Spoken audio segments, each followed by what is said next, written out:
Assalamu alaikum. This is Amaima Iftikhar from APMARC, and today we are going to discuss about different types of requirement. हम जिस भी country का जब भी process करते हैं, other it's UK, Australia, whatever कोई भी कंट्री होती है, तो हम देखते हैं कि डिफरेंट टाइप्स पे हमें डिफरेंट यूनिवर्सिटी चीज़ें रिक्वायर कर रही होती हैं, राइट? वो हर पॉइंट पे डिफरेंट हो जाती हैं। आप कुछ रिक्वायरमेंट्स मीट करेंगे तो आपको ऑफर लेटर मिलता है, कुछ मीट करेंगे देन अनकंडीशनल एंड एवरीथिंग। आज हम यही देखते हैं कि कितने टाइप्स की आपकी रिक्वायरमेंट होती है और कौन सी रिक्वायरमेंट मीट करने के बाद आप कहाँ स्टैंड कर रहे होते हैं। तो लेट्स गेट स्टार्टेड। सबसे पहले हम देख लेते हैं कि कितनी तरह की आपकी रिक्वायरमेंट है। किसी भी कंट्री में आपको उस किसी भी कंट्री की यूनिवर्सिटी से आपको स्पॉन्सरशिप लेने के लिए 3 रिक्वायरमेंट्स मीट करनी पड़ती हैं, your academic, your English and then your financial. अगर हम देखते हैं एकेडमिक रिक्वायरमेंट आपकी, जब आप मीट करते हैं तब आपको सिर्फ ऑफर लेटर देते हैं। एक्सेप्टेंस लेटर होता है यूनिवर्सिटी की तरफ से, जहाँ पे आपको यूनिवर्सिटी ने उस स्पेसिफिक कोर्स में एक्सेप्ट कर लिया, आपका एडमिशन एक्सेप्ट कर लिया। ओके, लेट्स से कि आप बैचलर्स में जा रहे हैं, सो वो रिक्वायर करते हैं कि आपके लेवल्स में ये ग्रेड्स होने चाहिए।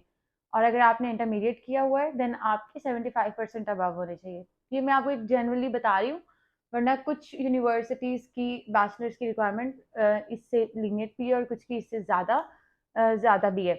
और फिर हम बात कर लेते हैं, अगर मास्टर्स में आप जा रहे हैं तो या तो आपका 2:1 होना चाहिए, 2:2 होना चाहिए। So it's your academic requirement basically, and after meeting your academic requirement you will get your offer letter. अब सेकेंड रिक्वायरमेंट के बारे में बात करें, that is your English requirement. Once आपके पास ऑफर लेटर आ गए और अगर अगर अभी तक आपने कोई इंग्लिश लैंग्वेज टेस्ट नहीं किया हुआ, तो अभी उसके ऊपर कंडीशन आ जाएगी कि please provide IELTS no band less than 5.5 and overall 6, या जो भी रिक्वायरमेंट है, इधर वो बैचलर्स की है या मास्टर्स की है, कोई भी रिक्वायरमेंट होती है उस हिसाब से वो आपकी रिक्वायरमेंट उसके ऊपर कंडीशन लगा के भेजेंगे। अब हर कंट्री की जो इंग्लिश अप्रूव्ड इंग्लिश टेस्ट है वो डिफरेंट होते हैं, ठीक है? अगर हम यूके या ऑस्ट्रेलिया की बात कर लें, पीटीई और आइल्स जो है वो तो ऑब्वियसली एक्सेप्टेबल ही है, क्योंकि सेल्फ टेस्ट है, सेल्ट है वो। और अगर हम देखें नॉन सेल्ट में, तो यूके में आप जैसे लैंग्वेज सर्ट है, ओआईडीसी है, हम आइल्स जो भी उसकी रिक्वायरमेंट है जब वो मीट करते हैं then we will get our unconditional letter.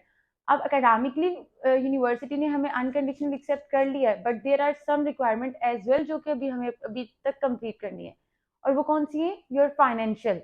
अब फाइनेंशियल रिक्वायरमेंट में एक तो आपने 1 साल के फंड उनको बताने के लाइक मेरे अकाउंट में है, ठीक है, जो भी उनका फॉर्मूला है स्पेसिफिक कंट्री के हिसाब से। सेकेंडली आप जो भी उनका इनिशियल डिपॉजिट है, जो भी आप जैसे यूके की बात करें तो कुछ यूनिवर्सिटीज कहती है ओके बिफोर कैश आप हमें 2000 पे कर दें, या बिफोर कैश आप 3000 पे कर दें, या बिफोर कैश आप 4000 पे कर दें। लाइक उनका इनिशियल डिपॉजिट वेरी करता है university to university. But in Australia आपको पूरी जो है वो 50% फी पे करनी पड़ती है, एंड इन कनाडा आपको पूरे साल की फी डिपॉजिट करनी पड़ती है। एंड यूएसए में बहुत सी यूनिवर्सिटीज़ ऐसी हैं जो कि बिल्कुल भी इनिशियल डिपॉजिट नहीं लेती, बट बहुत सी यूनिवर्सिटीज़ हैं जिनकी सिर्फ एडमिन फ़ी 250 है और किसी किसी के डिपॉजिट है वो 2000 या 4000। लाइक यूएसए में भी वेरी करता है यूनिवर्सिटी टू यूनिवर्सिटी। अब आपने डिपॉजिट करा दिया और आपने उनको 1 साल के अपने फंड जो है वो अपने अकाउंट में बता दिए कि लाइक वी डू हैव हमारे 1 साल के जो फंड्स है वो हमारे पास हैं। और उसके बाद अब आपकी सब कंडीशंस मीट हो गई हैं। एकेडमिक कंडीशंस मीट हुई थी तो आपको ऑफर लेटर आया था। आपकी academic plus English requirement meet हुई थी, तभी आपका जो है अनकंडीशनल लेटर आया था। आपकी academic English and financial requirement meet हुई हैं तो आपको यूनिवर्सिटी ने स्पॉन्सरशिप दिया है। अब ये जो स्पॉन्सरशिप है ना, ये कंट्री टू कंट्री इसका नेम डिफरेंट है, ठीक है? कनाडा में कहते हैं FOL, यूएसए में कहते हैं I-20, इधर यूके में कहते हैं कैस, और ऑस्ट्रेलिया में COE कहते हैं।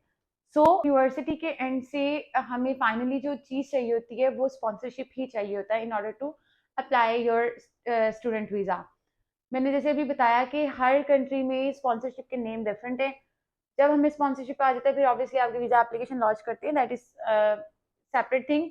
और आई ट्राइड माई बेस्ट कि मैं आपको सारी रिक्वायरमेंट्स की जो डिटेल है वो दूँ और उसकी कौन सी रिक्वायरमेंट मीट करने के बाद हम कहाँ पे स्टैंड कर रहे होते हैं और उसके बाद क्या स्टेप्स रह जाते हैं, ये सारा मैंने कोशिश किया कि मैं आपको एक्सप्लेन कर सकूँ।